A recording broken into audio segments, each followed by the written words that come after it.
Bangladesh railway সহকারী station master পরীক্ষা হচ্ছে 2018। তো 2018 সালে অনুষ্ঠিত সহকারী স্টেশন মাস্টার পরীক্ষার গণিতের সমাধান। 1 নম্বর প্রশ্ন, একজন 12 দিনে 500 টাকা আয় করলো, তার প্রথম 4 দিনের গড়ায় 40 টাকা হলে অবশিষ্ট দিনগুলোর গড়ায় কত? 12 দিনে 500 টাকা আয় করছে, 4 দিনের গড়ায় 40 টাকা, তাহলে অবশিষ্ট যে 8 দিন থাকবে তার গড়াইটা কত? তাহলে 4 দিনের গড়াই হচ্ছে এখানে 40 টাকা, তাহলে 4 দিনের মোটায় হবে 4 × 4 = 160 টাকা।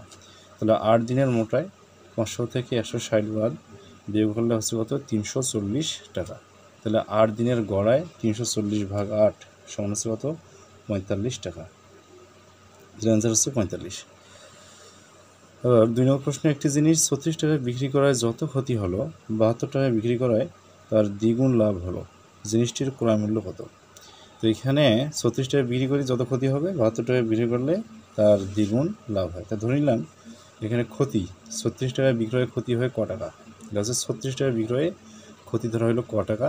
তাহলে প্রশ্ন মতে 36 + ক, যেহেতু ক্ষতি হয়েছে 36 টাকায় বিক্রয়ে, তাহলে 36 সঙ্গে ক যোগ করলে আমরা ক্রয় মূল্য হবো। আবার 72 টাকায় বিক্রয়ে লাভ হয়েছে দ্বিগুণ, কার? ক্ষতির দ্বিগুণ। তাহলে 72 - 2 করলে এটা আমরা কী পাবো? ক্রয় মূল্য। মানে দুইটা এখানে ক্রয় মূল্যের সমান। 72 - 2 ক আর 36 + ক হচ্ছে ক্রয় মূল্য। এটা এই দুটো সমান, তো এটা সমাধান করলে এখান থেকে মান পাওয়া যাবে ক সমান 12। মান পাওয়া যাচ্ছে ক সমান 12। তাহলে ক্রয় মূল্য সমান কত হবে? 36 + 12 = 48। ক্রয় মূল্য হচ্ছে 48 টাকা। এটাই অ্যান্সার। এইগুলো 2 নম্বর প্রশ্ন। এবার আসি 3 নম্বর প্রশ্ন। 3 নম্বর প্রশ্ন,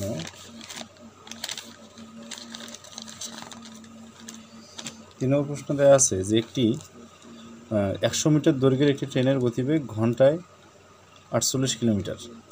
ট্রেনটি 30 সেকেন্ডে একটি সেতু অতিক্রম করে, সেতুটির দৈর্ঘ্য কত? 100 মিটার দৈর্ঘ্য ট্রেনের এবং একটা সেতু অতিক্রম করতে সময় লাগছে কত? 30 সেকেন্ড। কত সময়? 30 সেকেন্ড। গতিবেগ ছিল 48 কিলোমিটার/ঘন্টা। সেতুটির দৈর্ঘ্য কত? তো এখানে যেটা বিষয়, ট্রেন কর্তৃক অতিক্রান্ত মোট দৈর্ঘ্য হবে ট্রেনের দৈর্ঘ্য আর সেতুর দৈর্ঘ্যের যোগফল।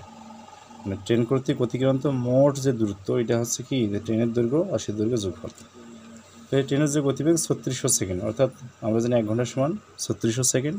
3600 সেকেন্ডে যায় কত? 48,000 মিটার। 48 কিলোমিটার আছে 48,000 মিটার। 1 সেকেন্ডে যাবে কম, আর 30 সেকেন্ড দেওয়া আছে, 30 সেকেন্ডে যাবে বেশি। তো 48,000 × 30 / 3600। তো এখানে কাটাকাটি করলে মান বের হবে 400। তাহলে 400 মিটার। 30 সেকেন্ডে অতিক্রান্ত দূরত্ব কত? 400 মিটার। তাহলে সেতুর দৈর্ঘ্য হবে 400 বিয়োগ ট্রেনের দৈর্ঘ্য, মানে 300 মিটার। তাহলে এটা হচ্ছে সেতুর দৈর্ঘ্য 300 মিটার। এটা আনসার। 4 নম্বর প্রশ্ন, যে 64 কিলোগ্রামের বালি ও পাথর টুকরার মিশ্রণে বালির পরিমাণ 25%। কত কিলোগ্রাম বালি মিশালে নতুন মিশ্রণে পাথরের টুকরার পরিমাণ 40% হবে? তো এখানে 64 কিলোগ্রাম হচ্ছে মোট মিশ্রণের ওজন। এখানে বালি ও পাথর আছে, তো বালির পরিমাণ কত দেওয়া আছে? 25%। প্রশ্ন বলছে যে কত কিলোগ্রাম বালি মিশালে নতুন মিশ্রণে পাথর টুকরার পরিমাণ হবে কত? 40%। নতুন একটা মিশ্রণ তৈরি হবে, তাহলে এখানে পাথর টুকরার পরিমাণ কত হবে? 40%। তো বালি আছে কত? 64 - 25% সমান 16 কেজি। তাহলে পাথর থাকবে 64 বিয়োগ 16 সমান 48 কেজি। তাহলে একটা 16 কেজি হচ্ছে এখানে বালি, 48 কেজি পাথর। কারণ নতুন যে মিশ্রণ, তাই নতুন মিশ্রণের 40% হবে কত? 48 কেজির সমান। কারণ এখানে বয়া আছে যে নতুন মিশ্রণে পাথর টুকরা হবে কত? 40%। তাই নতুন মিশ্রণের 40% কত হচ্ছে? 48 কেজি। আর নতুন মিশ্রণে 100% যদি করি তাহলে 48 × 100/40, তো কাটাকাটি করলে মান বের হচ্ছে 120 কেজি। তাই নতুন মিশ্রণে 100% সমান কত হচ্ছে? 120 কেজি পাথর টুকরা। তাহলে নতুন মিশ্রণে বালির পরিমাণ কত হবে? 120 বিয়োগ 48। তাহলে 120 বিয়োগ 48 করলে 48 যেহেতু পাথরের টুকরা আছে, বিয়োগ করলে হচ্ছে 72 কেজি। বালির পরিমাণ এখানে কত হলো? 72 কেজি। তাহলে বালি মেশাতে হবে, পূর্বে বালি ছিল 16, তাহলে 72 থেকে 16 বদলে কত হয়? 56। তাহলে 56 কেজি বালি মেশাতে হবে। এটাই হচ্ছে অ্যান্সার। এটা অঙ্ক আরও ভিন্ন পদ্ধতি আছে, সেটা ভিন্ন পদ্ধতি হতে হবে। এবার হচ্ছে 5 নম্বর যে প্রশ্ন, 5 নম্বর প্রশ্ন উল্লেখ করা আছে। 5 নম্বর প্রশ্ন যে 5 ঘন্টায় ভর্তি হয় একটি চৌবাচ্চা, তার মানে একটা চৌবাচ্চা 5 ঘন্টায় ভর্তি হয় একটা নল দ্বারা, আবার 3 ঘন্টায় পূর্ণ করা হয় একটা নলের সাহায্যে। এটা 5 ঘন্টায় একটা নলের সাহায্যে কি 3 ঘন্টায়, 3 ঘন্টায় পূর্ণ করা হচ্ছে। তাহলে দুটো নল একসঙ্গে যদি আমরা ব্যবহার করি তাহলে চৌবাচ্চাটির 2/3 অংশ পূর্ণ হতে কত সময় লাগবে? তাহলে একটা নল দ্বারা পূর্ণ হয় 5 ঘন্টায়, একটা নল দ্বারা 3 ঘন্টায়। দুটো নল একসঙ্গে যদি চালু করে দেই তাহলে 2/3 অংশ পূর্ণ হতে কত সময় লাগবে এইটা বের করতে হবে। তো 5 ঘন্টায় পূর্ণ হয় কত? 1 অংশ, তাহলে 1 ঘন্টা হবে 1/5 অংশ। আবার 3 ঘন্টায় পূর্ণ হয় কত? 1 অংশ, তাহলে 1 ঘন্টা পূর্ণ হচ্ছে 1/3 অংশ। তাহলে একত্রে দুটি নল দিয়ে 1 ঘন্টা পূর্ণ হবে 1/5 যোগ হচ্ছে 1/3। তো লসাগু করলে মান হবে কত? 8/15 এত অংশ। তাহলে 8/15 পূর্ণ হয় 1 ঘন্টায়, তাহলে 1 অংশ কত? এটা ঘুরে যাবে 8, মানে উপরে 15 নিচে 8, আর 2/3 বের করতে বলছে 2/3, তাহলে উপরে 2 নিচে 3। তো এটাকে যদি কাটাকাটি করি, কাটাকাটি করে মান বের হবে 5/4। তাহলে 5/4 ঘন্টায় কী হবে? এটা পূর্ণ হবে। তখন দুটো নল একসঙ্গে চালু করা হবে তখন 5/4 ঘন্টা পূর্ণ হবে। এটা অনেক সময় যদি অপশনে মিনিট থাকে তাহলে মিনিটে বের করা যায়। এটা হলো 5 নম্বর প্রশ্ন। তো এবার আসি প্রশ্ন নম্বর 6।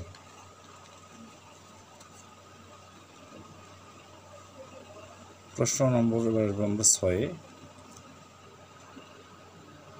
নম্বর প্রশ্ন, 3 to the power x plus 4 minus 9 into 3 to the power x plus 1 division 3 to the power x plus 2 এর মান কত?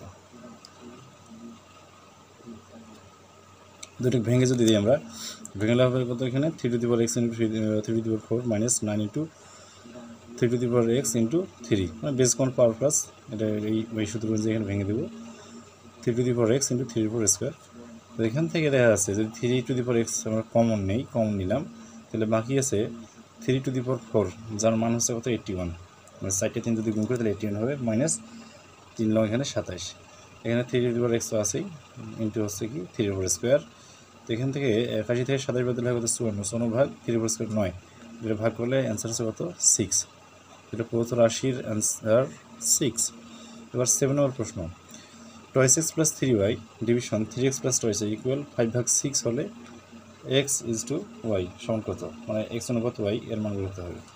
তো এইখান থেকে যদি আমরা আর গুণ করে দিই তাহলে এটা হবে 12x plus 18y সমান 15x plus 10y। তাহলে x এর দিকে x, y এর দিকে y যদি নিয়ে যাই তাহলে এখানে বিয়োগ করলে হচ্ছে 8y সমান 3x। আমরা এটা সামনে নিলাম যাতে x এর মানটা আমাদের সামনে আছে, সামনে নিয়ে আসবো। তো অনুপাত করলে হচ্ছে কত? x ভাগ y ইকুয়াল 8/3, তাহলে 8/3, x অনুপাত y সমান 8/3, এটাই হচ্ছে অ্যান্সার। যেন 8/3 হচ্ছে অ্যান্সার। তারপর 8 নম্বর প্রশ্ন, যে x square plus 2xy minus 2yz মানে z স্কোয়ারের উৎপাদকের বিশ্লেষণ, এর উৎপাদকের বিশ্লেষণ করতে বলছে। ইজি প্রশ্ন। এখানে x প্লাস 2xy যদি আমরা প্লাস y স্কোয়ার নিই তাহলে একটা সূত্র হয়ে যায়, আবার এই প্লাস y স্কোয়ারকে ভ্যানিশের জন্য আমরা মাইনাস y স্কোয়ার নিয়েছি, মানে এই তিনটা নিয়ে আর আলাদা একটা কী হবে? সূত্র হবে। এখানে তিনটা সূত্র হচ্ছে x প্লাস y স্কোয়ার, এখানে x প্লাস y স্কোয়ার যদি নেই মাইনাস থাকবে, এখানে মাইনাস যদি কমন নেই, এখানে মাইনাসটা কমন হলে সব প্লাস হয়ে যায়, যে প্লাস প্লাস হয়ে গেল। প্লাস হলে এটা হবে কি? y প্লাস জেড হোল স্কোয়ারের সূত্র। তো এখানে x plus y plus Z এটা হচ্ছে a স্কোয়ার মাইনাস বি স্কোয়ারের আকৃতি, তাহলে x প্লাস বি ইন্টু হচ্ছে কি a মাইনাস বি। তো ক্যালকুলেশন করলে মান হবে x plus 2y plus Z, এটা হচ্ছে x মাইনাস জেড। এই হচ্ছে অ্যান্সার, এটা হচ্ছে উৎপাদকের বিশ্লেষণ। 9 নম্বর প্রশ্ন, দুটি বৃত্তের ব্যাসের অনুপাত 3/2 হলে বৃত্ত দুটির ক্ষেত্রফলের অনুপাত কত? তো এখানে বৃত্তদ্বয়ের ব্যাস দেওয়া ধরে নিলাম কত? 3 × 2, তাহলে ব্যাস দেওয়া হচ্ছে কত? 3 × 2 আর একটা আছে 2 দ্বারা ভাগ করলে এখানে হয়ে যায়। আমরা জানি ব্যাস ব্যাসার্ধের দ্বিগুণ, এই জন্য 2 দ্বারা ভাগ। তাহলে বৃত্তের ক্ষেত্রফলের অনুপাত কত হবে? প্রথম বৃত্তের ক্ষেত্রফল কী হবে? পাই আর স্কোয়ারের সূত্র, এটা ব্যাসার্ধ, পাই ইন্টু ব্যাসার্ধ স্কোয়ার, অনুপাত করলাম পাই ইন্টু কয় স্কোয়ার। তো এখানে কাটাকাটি করলে অনুপাত এখানে হবে 9/4, 9/4, তাহলে অ্যান্সার হচ্ছে 9/4। এখানে যে সংখ্যাটা দেওয়া আছে 3/2, এটা বড় করলে কিন্তু মানটা পাওয়া যায়, বড় করলে মনে হবে 3/4 করলে 9, 2/4 করলে 4, তাহলে বৃত্তদ্বয়ের ক্ষেত্রফলের অনুপাত হচ্ছে 9/4। হয়ে গেল 9 নম্বর প্রশ্ন। এবার আসবো প্রশ্ন নম্বর 10। 10 নম্বর প্রশ্ন এখানে উল্লেখ করা আছে যে 5 যোগ 8 যোগ 11 যোগ হচ্ছে 14 প্লাস ডট এই ধারাটির কততম পদ? 320। তার মানে একটা ধারা দেওয়া আছে, এটা কি সমান্তর ধারা, সমান্তর ধারার কততম পদ? 320 হবে। তো এখানে প্রথম পদ a সমান 5, d সমান হচ্ছে কত? এর থেকে যদি এখানে সাধারণ যে অনুপাতটা 5 বাদ দিতে কত আছে? 3, ডি এর মান এখানে 3। তাহলে যেহেতু এখানে কততম পদ 320 বের করবো, তাহলে এনতম পদ যে সূত্র আমরা জানি, এনতম পদের সূত্র কি, সমান্তর ধারার ক্ষেত্রে a plus n - 1 into D. তো ধরে নিলাম এনতম পদ 320, তাহলে a plus n - 1 into D সমান 320, এর মান 5, n - 1 আর ডি মান 3, 320। তো এটা ক্যালকুলেশন করে যদি আমরা, তাহলে এখান থেকে একবার n এর মান পাবো 106। তো ক্যালকুলেশন করলে n এর মান পাওয়া যাবে 106। তাহলে উত্তর হবে কত, 106। 106তম পদটা হচ্ছে 320। এখন 11 নম্বর প্রশ্ন, যে দুইজন লোক একটি বিন্দুতে যাত্রা করে বিপরীত দিকে 4 মিটার গিয়ে বামে ঘুরে আরও 3 মিটার গেলেন, তাদের মধ্যে এখন দূরত্ব হলো। তার মানে এখানে দুইজন ব্যক্তি মনে করেন যে একটা অবস্থান থেকে বিপরীত দিক, একজন গেছে এইদিকে 4 মিটার, একজন হচ্ছে এইদিকে 4 মিটার, আবার এই বাম দিকে হচ্ছে কত 3 মিটার, এর বাম দিকে হচ্ছে 3 মিটার। কারণ প্রশ্নে বলছে দুজনের মধ্যকার সর্বশেষ যে অবস্থানটা, এই অবস্থান থেকে সরাসরি দূরত্ব কত। এটা একবার ইজিভাবে করা যায়। এটা যে সমকোণ হবে, এটাও সমকোণ হয়। এটা যদি সাইড হয়, এটা যদি 3 হয়, তাহলে এটা কী হবে, এই এতটুকুর মান হচ্ছে কত, এখানে 5। তাহলে আমরা জানি এটা অতিভুজ, অতিভুজের উপর স্কোয়ার সমান লম্বের উপর স্কোয়ার যোগ হচ্ছে ভূমির উপর স্কোয়ার। এই সূত্র করলে এটা 3 এটা 4 হলে এটা হবে 5। অনুরূপভাবে এটা 3 এটা 4 যদি হয়, তাহলে এটা হবে 5। তাহলে দুটো যোগ করলে কত হচ্ছে, তো সরাসরি দূরত্ব কত হবে, 10 মিটার। তাহলে অ্যান্সার হচ্ছে এখানে কত, 10। সরাসরি দূরত্ব হবে দুই জনের মধ্যকার 10 মিটার। এটা গেল 11 নম্বর প্রশ্ন।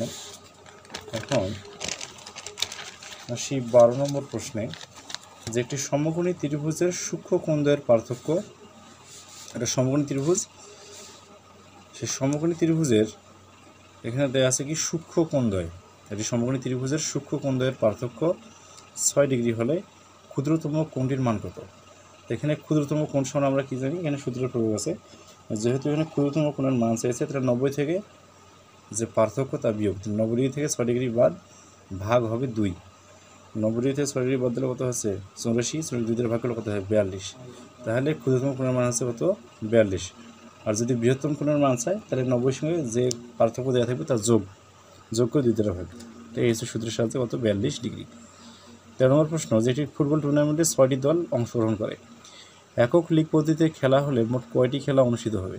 তো আমরা জানি 2টা করে দল নিয়ে একটা খেলা হয়। তো যেহেতু দল আছে কত 6টা, তাহলে 6C2, এখানে সি বলতে কম্বিনেশন, 6টা থেকে 2টা বাছাই করার পদ্ধতি, প্লাস ফ্যাক্টোরিয়াল 6 এখানে হবে। আর হচ্ছে এটা হচ্ছে আরের মান যেটা 2, আর 6 থেকে 2 বাদের কথা হচ্ছে 4।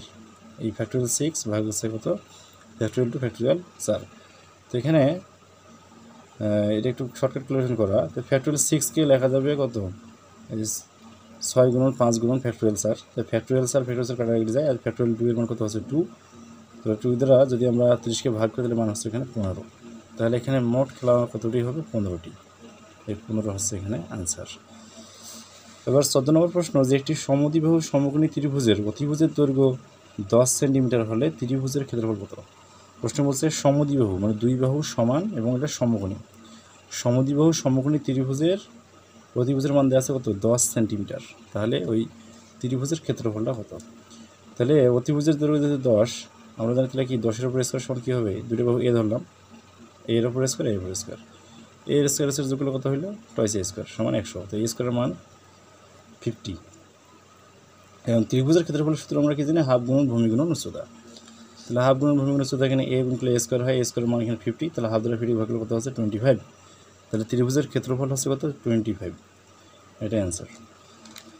এবার সর্বশেষ প্রশ্ন যেটা দেওয়া ছিল 15 নম্বর প্রশ্ন। 15 নম্বর প্রশ্ন দেওয়া আছে x প্লাস 1/x সমান 2 হলে x ডিভাইড এক্সের উপর স্কোয়ার প্লাস x মাইনাস 1 এর মান কত। তো এইখান থেকে যদি আমরা এটা নিয়ে আসি, তাহলে এক্সকে নিচে যদি নামে দিই, উপরে থাকবে 1, মানে x দ্বারা লবার হরকে ভাগ করলে এটা পাবো 1 divide x square plus x minus 1 divide x। তো x দিয়ে যদি ভাগ করি তাহলে কী থাকবে, x থাকে, এক্সকে ভাগ করলে হবে 1, আর মাইনাস 1কে ভাগ করলে কত হবে 1 ভাগ x, মানে এটা সাজা রাখলে হবে কত, x মাইনাস 1 ভাগ x প্লাস 1। এখানে মান দেওয়া আছে আবার প্লাস, আর x প্লাস 1 ভাগ x সমান 2। এই কারণে এখান থেকে আমরা এখানে আসবো x প্লাস 1 ভাগ x সমান 2, বড় করলে কী হয়, 2 প্লাস স্কোয়ার সমান 4, এটা হচ্ছে a প্লাস বল স্কোয়ার রীতি। এখান থেকে যদি আমরা অনুসিদ্ধান্ত করি a minus ball square plus 4ab সমান 4। তাহলে এখানে 4x কাটা যায়, 4 ভাগ দিলে কত হয় 0, তাহলে x মাইনাস 1 ভাগ x অল স্কোয়ার সমান কত হচ্ছে 0, তাহলে x মাইনাস 1 ভাগ x সমান কত 0, তো এখানে যদি আমরা 0 ভরে দিই কত হয় 1 ভাগ 1 হবে, 1 ভাগ 1, 1 ভাগ 1, এই 1 ভাগ 1 সমান অ্যান্সার হচ্ছে 1, তাহলে প্রদত্ত রাশির মান হচ্ছে 1, এটাই অ্যান্সার।